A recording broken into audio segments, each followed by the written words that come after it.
السلام علیکم ورحمۃ اللہ وبرکاتہ۔ بسم اللہ الرحمن الرحیم۔ شروع اللہ کے بابرکت نام سے جو بڑا مہربان نہایت رحم کرنے والا ہے۔ دوستو، آج کی اس مجلس کے اندر آپ کو چھوٹے چھوٹے ایسے اعمال بتلائے جا رہے ہیں جو احادیث مبارکہ سے ثابت ہیں۔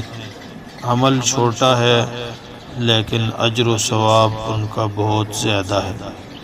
حضرت ابو درداء رضی اللہ تعالیٰ عنہ فرماتے ہیں کہ جو شخص صبح و شام 7 مرتبہ حسبی اللہ لا الہ الا هو علیہ توکلت وہو رب العرش العظیم سچے دل سے کہے، یعنی فضیلت کے یقین کے ساتھ کہے یا یوں ہی فضیلت کے یقین کے بغیر کہے، تو اللہ تعالیٰ اس کی دنیا و آخرت کے تمام غموں سے حفاظت فرمائیں گے۔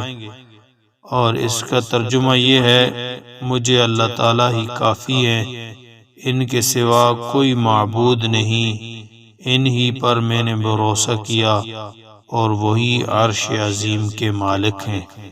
یہ ابو داؤد شریف کی حدیث مبارکہ ہے۔